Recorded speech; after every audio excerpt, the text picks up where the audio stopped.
Hi, I'm Staff Sergeant Justin Crescione. I'm Staff Sergeant Shelley Landry. And I'm Staff Sergeant Karen Stelly, all with the Lafayette Parish Sheriff's Office School Resource Officer Division.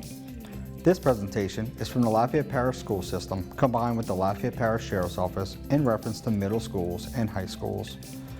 What you can and cannot say or do and what will get you in trouble in schools. The title of our presentation is, Can What I Say or Write Get Me in Trouble? The answer is yes. So let's dive in. What does terrorizing mean? What you cannot say? What you cannot post on social media? What is the punishment if you break the law of terrorizing?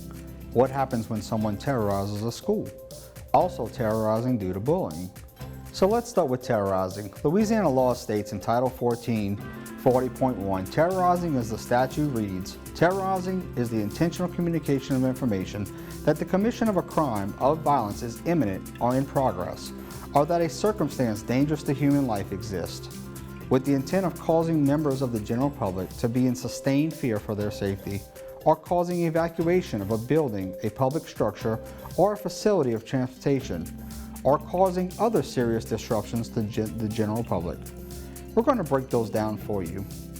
How much trouble can someone get into if they are suspected of terrorizing? The law reads, now this is just in the general law, whoever commits the offense of terrorizing shall be fined not more than $15,000 or imprisoned with or without hard labor for not more than 15 years. So what can I not say? You can't threaten to harm another person. You can't threaten to harm another student. You can't threaten teachers. You can't threaten administration or faculty, including all staff members. In the law, it states the intentional communication of information that a commission of a crime of violence is imminent or in progress, or that a circumstance dangerous to human life exists or is about to exist. The intentional communication of information, even if you think it's a joke, or even if someone interprets it as a joke, law enforcement takes it seriously. So you cannot say it, write it, or post it, not even jokingly, not if it's insinuated. A crime of violence is killing, shooting, stabbing, and even not saying those words directly, but an insinuation of those things.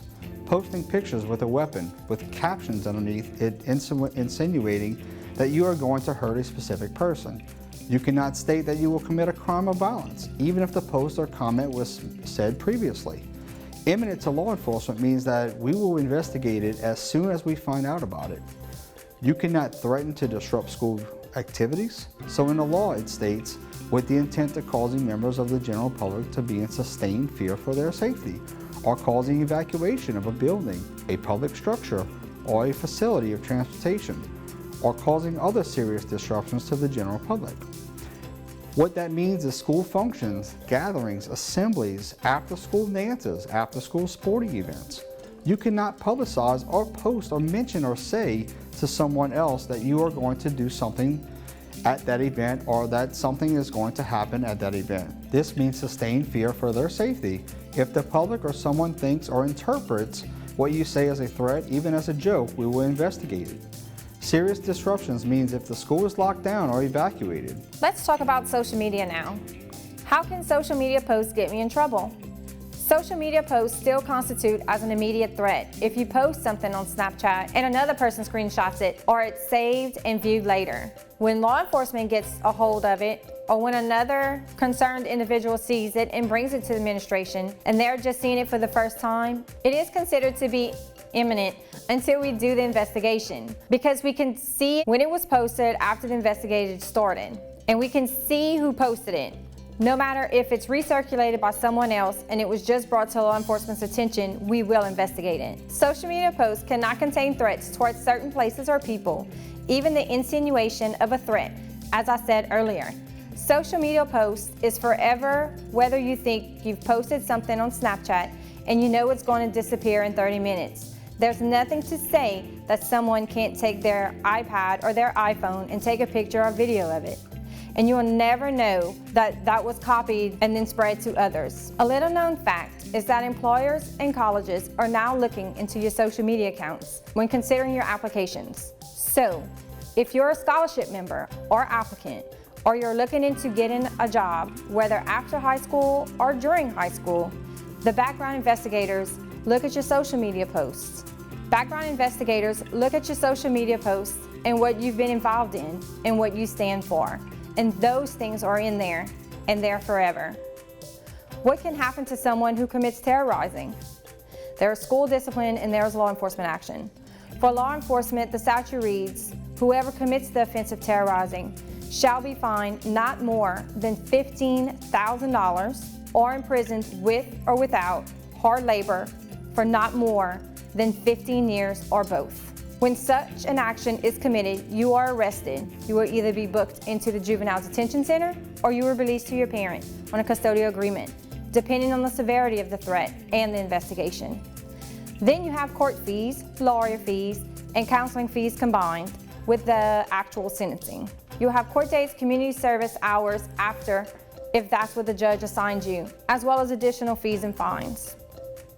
So what started as a joke for you has now caused a major disruption in your life and your family's lives as well, with financial hardships.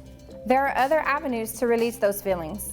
You can talk to any adult about what's going on in your life, talk to your counselors at school, talk to your SRO, or even a coach. What happens when someone terrorizes a school? The school will be placed on a lockdown. When a school is placed on a lockdown, it's for the safety of the students and staff to ensure a proper investigation is done. Students may miss lunch or even being able to leave school at dismissal times if they have adjusted schedules. During a lockdown, no one is allowed to leave a classroom, not even to go to the restroom, get water, or go to your afternoon job. After-school functions may be canceled.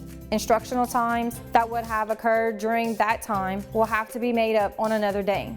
So on a day that you may not have school, now you have to make up for that lost time. No parent is allowed on campus until the lockdown has been lifted and law enforcement officers deem the school safe. We have held students on campus hours after the dismissal time to ensure their safety. Things to know about terrorizing due to bullying. As previously stated, if you're being bullied or someone is telling you something, you need to discuss it with an adult or use the steps. Tell them to stop. If they don't, then tell someone else about it. Being bullied does not constitute a reason for terrorizing. When you're being investigated and the school administration or law enforcement are talking to you, you can't say they're bullying me. That is not a defense. What you said was illegal. Yes, what they're doing is wrong, but you need to let law enforcement or the school handle it before you get yourself in trouble. If you're having issues with someone bullying, report it rather than using social media. Making threats on social media because of someone who is gossiping, spreading rumors, or making fun of you will not constitute a defense, either once you're arrested or you're brought to court. Report bullying, even if you're not the one being bullied. If you're seeing it, go to that person that you see as being bullied. Discuss it with them. Tell them you got their back. Give them advice. Tell the bully not to do it. Tell them to stop. If they're not able to tell the bully to stop and it's gotten to a level where there is concern, go with them to the counselor. Give them other avenues on how to get help because maybe they're not thinking clearly. Be part of the solution, not the problem. Other things to know about terrorizing due to bullying: encourage bystanders to help stop bullying at the incident. Check on the student who's continuously getting picked on. If you see them sitting alone at lunch, if you see them walking alone, or you see them being picked on, be the bigger person, invite them into your circle, talk to them. And if you can't just tell them, I see what you're going through, let's talk to a counselor, or how can I help? Each person can be a key player in stopping bullying and help stop them from making a bad decision. Report all bullying. Treat others the way you want to be treated. If you see something, say something. We're in all the schools. Law enforcement is everywhere for your safety and security. We can counsel you, mentor you, protect you, and help you. Don't just think of us as all cops. If something is going on in your life and you can't talk to your counselor or you need to talk to law enforcement for advice, that's what we're there for. Remember, no one can make you feel inferior without your consent. That's from Eleanor Roosevelt.